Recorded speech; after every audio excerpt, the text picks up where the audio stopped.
안녕하세요. 오늘은 3월 4일 월요일이고 복음은 루카복음 4장 24절에서 30절입니다. 오늘 복음 시작에 나자렛으로 예수님이 가셔서 회당에 모여있는 사람들에게 진실로 너희에게 말한다. 어떠한 예언자도 자기 고향에서 환영을 받지 못한다. 고향에 가셔서 사람들로부터 환영받지 못하는 장면이 나오죠. 예언자는요, 하느님의 이름으로 말하는 사람이기 때문에 이것은 작은 일이 아닐 겁니다. 우리는 일반적으로 예언자라고 주장하는 사람을 믿지 않아요. 하지만 아마도 그 예언자라는 사람이 멀리서 왔을 때 그 사람에 대해서 아무것도 알지 못했을 때 그 사람의 출신이 신비에 쌓여 있었다면 우리들은 심리적으로 그 사람에게 더 많은 어떤 그 궁금증과 공을 돌릴 그런 지향과 의향이 있었을 것입니다. 한번 생각해 보세요.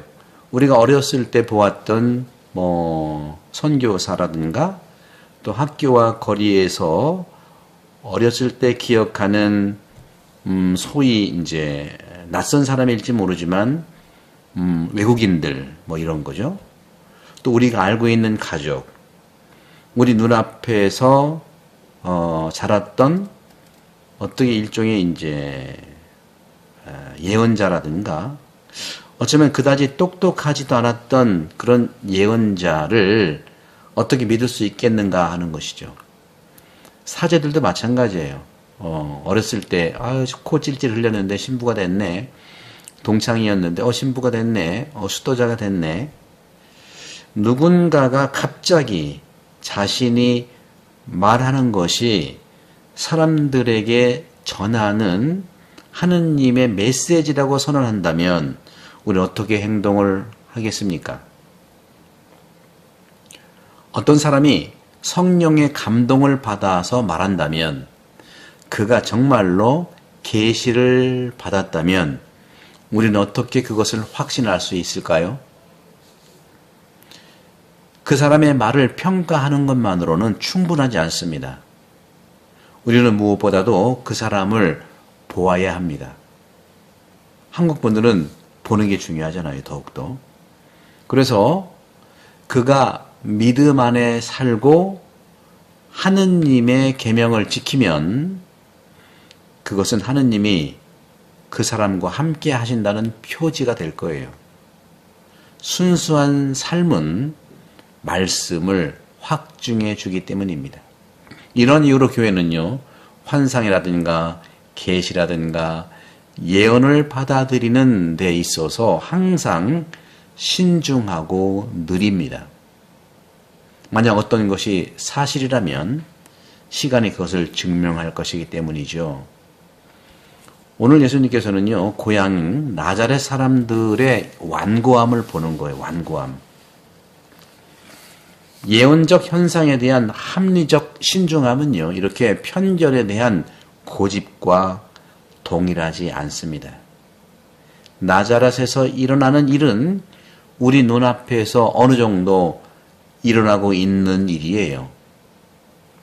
자기가 본당 오래 경험했기 때문에 오래 경험한 사람이 잘 모르는 사람에게 그 주장을 한다든가 하는 것이죠. 옳을 수 있어요. 그렇지만 합리적 대화와 합리적 그 의견 속에서는 그렇게 의견을 제안을 할 뿐이지 주장을 하는 것은 성경의 가치와 예수님의 오늘 말씀과 맞지 않는 것이죠. 다시 말씀드리면 우리 눈앞에서도 일어나는 이런 나자렛에서 예수님이 봉변당한 일, 오해받은 일 충분히 일어납니다.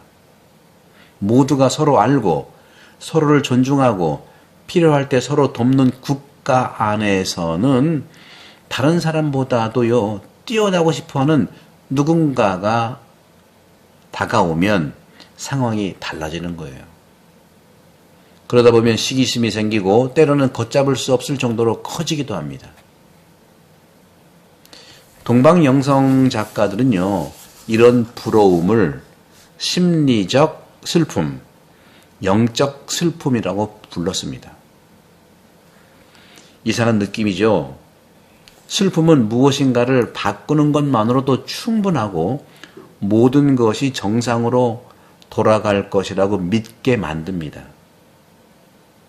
슬픔은 때때로 우리로 하여금 평화를 찾기 위해서는 누군가를 배제해야 하는 것으로도, 즉 제거하는 것만으로도 충분하다고 믿게 만드는 것이죠.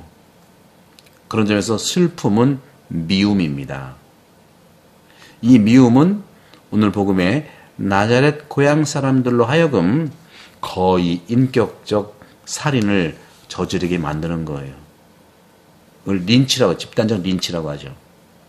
하지만 그리스도인이 느껴야 하는 증오는, 미움은 죄에 대한 미움, 죄에 대한 증오가 되어야 됩니다. 바로 죄에 대한 증오이에요, 미움이. 그리스도인의 유일한 슬픔은 내가 저지른 죄에 대한 슬픔입니다. 또 그 사람이 저지른 죄에 대한 슬픔을 말하는 거예요. 다른 사람의 성공으로 인한 슬픔은 사랑의 반대예요. 사랑은요, 시기와 반대되고 시기가 우세하지 않도록 온 마음을 차지해야 할 것입니다.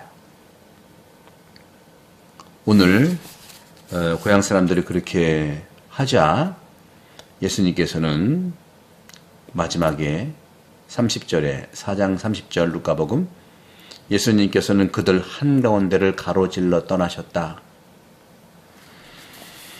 회당 사람들이 이렇게 여러 가지 예수님이 예언자가 고향에서 환영받지 못한다고 하고 또 여러 가지 이제 구약이 아는 얘기들을 다 했죠. 시돈 사렙타 과부, 그리고 엘리사 때 나병 환자. 근데 깨끗해진 사람 시리아에서 나만만 깨끗해졌다는 거죠. 회당 사람들은 잔뜩 이 말을 듣고 화가 난 거예요. 그리고 예수님을 고을 밖으로 내몰았어요. 그리고 벼랑에 떨어뜨리려고 죽이려고 하는 거예요. 그러자 예수님은 그들 한가운데를 가로질러 갔습니다. 이건 어떤 의미일까요? 우리를 부러워하는 사람들, 이유 없이 우리를 미워하는 사람들을 어떻게 대해야 할까요? 여러분 어떻게 대해야 합니까? 한가운데를 지나서 무관심하게 지나가십시오. 이는 누구도 좋아하지 않는 상황이죠. 또 가장 민감한 사람은 이로 인해서 극심한 고통을 겪을 수 있어요. 저도 본당 신부를 하면서 신학교들 몰랐는데 이런 느낌들을 간혹 가져요. 물론 퍼센테이지로 얘기한다면 본당 교우들의 1%도 안 될 거예요. 그러나 한 마리 미꾸라지가 정말 흙탕물을 흐린다고 하는 것처럼 저도 트라우마가 생길 정도로 그런 부분들이 있어요. 정말 고통스럽습니다. 어떨 때는 내가 정말 이 길을 꼭 가야 되는가 하는 그런 두려움까지 들어요. 물론 나이 같은 탓도 있죠. 가장 먼저 해야 할 일은요, 자신에게 책임이 없는지 양심을 성찰하는 거예요. 그렇게 말을 해놓고 책임이 없는지. 하지만 아무것도 없다면 예수님처럼 해야 됩니다. 이 사람들 사이로 지나가면서 방해받지 않고 계속 걸어가는 거예요. 그 길을 계속 가는 거예요. 오늘 주님이 그랬잖아요. 예수님께서는 그들 한가운데를 가로질러 떠나셨다. 준주성범 이미타시 그리스도의 저자는 이렇게 말했어요. 사람들이 당신을 칭찬한다고 해서 당신이 더 커지는 것이 아니라 그들이 당신을 미워한다고 해서 당신이 작아지는 것이 아닙니다. 여러분들,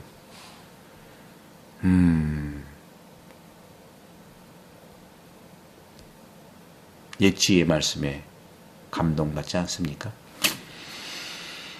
그리고 더 민감한 사람들을 위해서 준주성범은 다시 덧붙이고 있어요. 말은요, 말일 뿐입니다. 그 말들은 공중으로 날아가지만 어떠한 돌도 움직일 수가 없는 거예요. 말이 돌을 움직이는 게 아니에요. 상대방에 대한 동의와 대화와 존중과 합의가 움직이는 거예요. 혼자 떠들어댄다고 움직이지 않습니다, 여러분. 혼자 떠들어댄다는 사람이요. 오늘 주님 말씀으로 우리가 자신을 돌아봤으면 좋겠어요. 특히 나나 우리가 겪는 공격이 우리를 선에서 벗어나게 만들고 싶을 때, 더 나은 시간을 위해서 움직이지 않는 그 돌을 움직이게 하고 싶은, 그렇게 변하게 하고 내 에너지와 내 감정이 정말 그렇게 힘들게 할 때 그 감정을 흘러내려 보내게 하고 가운데 길을 가십시오. 이거 오늘 주님께서 말씀하시는 우리에 대한 대안이라고 말씀드릴 수 있습니다. 여러분들 고향에서 환영받지 못한 이 부분, 요즘에는 고향도 별로 없는 것 같아요. 다 고향이 병원이니까. 어쨌거나 여러분들 우리 태안본당의 이 고향은 한 아름다운 곳이니까 많은 분들이 오셔서 주님 사랑을 느끼는 또 이 사순식이 되기를 부탁드리고, 구독 선교 여러분들 감사드리고 또 부탁드립니다. 성부와 성자와 성령께서는 여러분들로 강복합니다. 감사합니다.